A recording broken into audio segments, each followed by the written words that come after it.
Stock ಮಾರ್ಕೆಟ್ನಲ್ಲಿ ನಡೆಯುವ ಸಾಮಾನ್ಯ ಸ್ಕ್ಯಾಮ್ಗಳು. ಪ್ರತಿಯೊಬ್ಬ ಇನ್ವೆಸ್ಟರ್ಸ್ ಇದನ್ನು ತಿಳಿಯಲೇಬೇಕು. ಸ್ಟಾಕ್ ಮಾರ್ಕೆಟ್ನಲ್ಲಿ ಜನರು ನಷ್ಟ ಮಾಡಿಕೊಳ್ಳೋದು ಮಾರ್ಕೆಟ್ ಫಾಲಿಂದ ಅಲ್ಲ, ಹೆಚ್ಚಾಗಿ ಸ್ಕ್ಯಾಮ್ಗಳಿಂದ.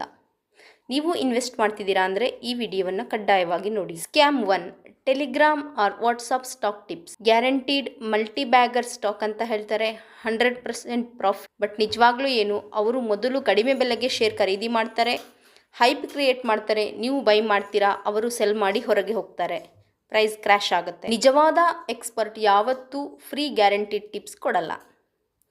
ಇನ್ನು scam 2, fake SEBI registered advisor. ಕೆಲವರು ಫೇಕ್ ಸರ್ಟಿಫಿಕೇಟ್ ತೋರಿಸ್ತಾರೆ. ಯಾವಾಗಲೂ ಅಡ್ವೈಸರನ್ನು ವೆರಿಫೈ ಮಾಡಬೇಕು. ಸೆಬಿ ವೆಬ್ಸೈಟಲ್ಲಿ ಸ್ಕ್ರೀನ್ಶಾಟ್ ಮೇಲೆ ನಂಬಿಕೆ ಬೇಡ. ಪೇಯ್ಡ್ ಮೆಂಬರ್ಶಿಪ್, ಪ್ರೀಮಿಯಂ ಕಾಲ್ಸ್, ಇದು ಯಾವುದರ ಮೇಲೆ ನಂಬಿಕೆ ಬೇಡ. Scam 3, pump and dump stocks. ಒಂದು ಅನ್ನೌನ್ ಸ್ಟಾಕ್ ಸಡನ್ ಟ್ರೆಂಡಿಂಗ್ ಆಗುತ್ತೆ, ಯೂಟ್ಯೂಬ್ ಹೈಪ್ ಸಿಗುತ್ತೆ, ಸೋಷಿಯಲ್ ಮೀಡಿಯಾ ಪ್ರಮೋಷನ್, ಈಗಾಗಲೇ ಬಿಗ್ ಪ್ಲೇಯರ್ಸ್ ಎಂಟ್ರಿ ಮತ್ತು ಎಕ್ಸಿಟ್ ಮಾಡಿ ಆಗಿರುತ್ತೆ. ರಿಟೇಲ್ ಇನ್ವೆಸ್ಟರ್ಸ್ ಲೇಟ್ ಎಂಟ್ರಿ ಮಾಡ್ತಾರೆ, ಲಾಸ್ ಮಾಡ್ಕೊಳ್ತಾರೆ. ಇನ್ನು ಸ್ಕ್ಯಾಮ್ 4, ಫೇಕ್ ಟ್ರೇಡಿಂಗ್ ಆ್ಯಪ್ಸ್. ಕೆಲವು ಆ್ಯಪ್ಗಳು ಫೇಕ್ ಪ್ರಾಫಿಟ್ ತೋರಿಸ್ತವೆ, ವಿಡ್ರಾಯಲ್ ಅಲೋ ಮಾಡಲ್ಲ. NSE ಅಥವಾ BSEಯಲ್ಲಿ ರಿಜಿಸ್ಟರ್ ಆಗಿರುವಂತಹ ಬ್ರೋಕರ್ ಆ್ಯಪ್ಗಳಲ್ಲಿ ಮಾತ್ರ ಟ್ರೇಡಿಂಗ್ ಅಥವಾ ಇನ್ವೆಸ್ಟ್ ಮಾಡಬೇಕು. Scam 5, IPO grey market trap. ಆದರೆ ಜನರು ಹೇಳ್ತಾರೆ GMP ಹೈ ಇದೆ, ಪ್ರಾಫಿಟ್ ಶೋರ್ ಅಂತ. ಆದರೆ GMP ಅಫಿಷಿಯಲ್ ಆಗಿರಲ್ಲ. ಹೈಪ್ ನೋಡಿ ಇನ್ವೆಸ್ಟ್ ಮಾಡಿದರೆ ಲಾಸ್ ಆಗೋದು ಗ್ಯಾರಂಟಿ. ಕಂಪನಿ ಫಂಡಮೆಂಟಲ್ಸ್ ನೋಡೋದು ತುಂಬ ಮುಖ್ಯ. ಇನ್ನು ಸ್ಕ್ಯಾಮ್ 6, ಅಕೌಂಟ್ ಹ್ಯಾಂಡ್ಲಿಂಗ್ ಸ್ಕ್ಯಾಮ್.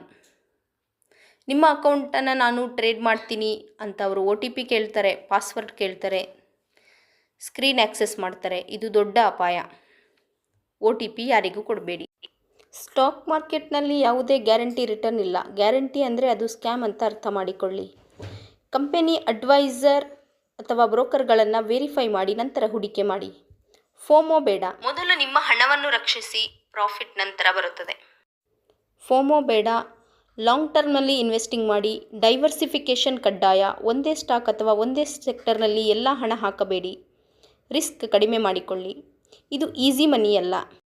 ಇಲ್ಲಿ ಈಸಿ ಮನಿ, ಹಣ ಡಬಲ್ ಮಾಡ್ತೀವಿ, ಕಡಿಮೆ ರಿಸ್ಕ್, ಹೆಚ್ಚು ರಿಟರ್ನ್ ಎನ್ನುವವರು ವಂಚಕರು. ಹೆಚ್ಚು ಜಾಗ್ರತೆ ವಹಿಸಿ. ಶಿಸ್ತು, ತಾಳ್ಮೆ ಮತ್ತು ಜ್ಞಾನ, ಇವುಗಳಿಂದ ಧನ ಸಂಪತ್ತು ಬೆಳೆಯುತ್ತದೆ. ಸುರಕ್ಷಿತವಾಗಿ ಹೂಡಿಕೆ ಮಾಡಿ, ನಿಯಮಿತವಾಗಿ ಹೂಡಿಕೆ ಮಾಡಿ, ಹಣಕಾಸಿನ ಗುರಿ ಇಟ್ಟುಕೊಳ್ಳಿ. ಮಾರುಕಟ್ಟೆ ಅಪಾಯಕಾರಿ ಅಲ್ಲ, ತಪ್ಪು ನಿರ್ಧಾರಗಳು ಅಪಾಯಕಾರಿ.